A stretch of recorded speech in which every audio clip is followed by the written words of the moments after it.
धन्यवाद मैडम, आपका समय देने के लिए। इस constitution schedule tribe border amendment bill के सपोर्ट में खड़ा हूं और मेरी कुछ बातें रह जाएंगी, आपकी अनुमति से मैं उसको रिकॉर्ड में देना चाहूँगा मैडम। मैडम, मैं सीधे अपनी क्षेत्र की बात पे आता हूं कि जो हमारे गोरखा समुदाय हैं उनसे संबंधित जो मुद्दे हैं उसमें काफ़ी समय लग रहा है और मैं आपके माध्यम से समस्त देश को ये बताना चाहता हूं कि गोरखा जिनको मूल रूप से जो है हिल ट्राइब के नाते जाना जाते थे और स्वतंत्रता के बाद उनको जो है इस अधिकार से वंचित कर दिया गया।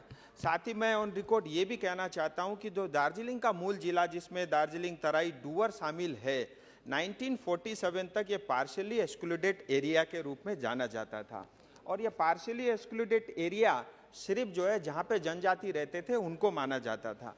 और इतिहास के अंदर में हमें ये भी देखने को मिलता है कि दार्जिलिंग की अलग ही एडमिनिस्ट्रेटिव व्यवस्था रहती थी। 1861 से पहले नॉन रेगुलेटेड एरिया थी, फिर रेगुलेटेड एरिया बना, फिर नॉन रेगुलेटेड एरिया बना, फिर शेड्यूल्ड डिस्ट्रिक्ट बना, फिर 1919 से लेकर के 1935 तक बैकवर्ड ट्रैक बना, फिर 1935 से 47 तक पार्शियली एक्सक्लूडेड एरिया बना, फिर जो है 1954 के अंदर में एब्जॉर्ब एरिया एक्ट के अंतर्गत ये बंगाल का हिस्सा बना।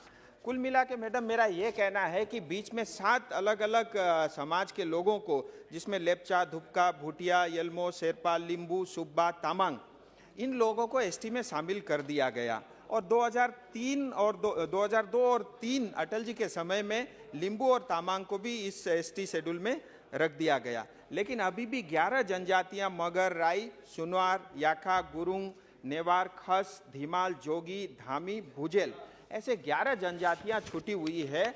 और मेरा ये भी कहना है मैडम, हमको एक चीज़ ये भी समझना पड़ेगा, दार्जिलिंग कालिम्पोंग का एरिया है, ये बॉर्डर से लगता हुआ एरिया है। हिंदुस्तान में 1.5 करोड़ गोरखा बोलने वाले, नेपाली बोलने वाले गोरखा समुदाय के लोग भी रहते हैं और नेपाल में 3 करोड़ लोग हैं। होता क्या है, ओपन बॉर्डर होने के कारण ये 1.5 करोड़ गोरखाओं को बार बार नेपाली या विदेशी कहा जाता है। सो इससे जो है उनको, ये गोरखा समुदाय को बहुत आहत होती है। देश के प्रति हमारी वफादारी और हमारी ईमानदारी पे इस पे क्वेश्चन मार्क लगता है। इसलिए भी मैं ये मांग इसलिए नहीं कर रहा हूँ कि सिर्फ हमारे बच्चों को स्कूल में एडमिशन मिले या नौकरी मिले, हमको ये भी देखना चाहिए ये जनजाति थे, छीन लिया गया, वापस इनको डालना है। इससे एक काम से कई सारे समाधान होते हैं। अच्छा। मैं आपसे ये मांग करता हूं कि इस प्रक्रिया को जल्द से जल्द किया जाए।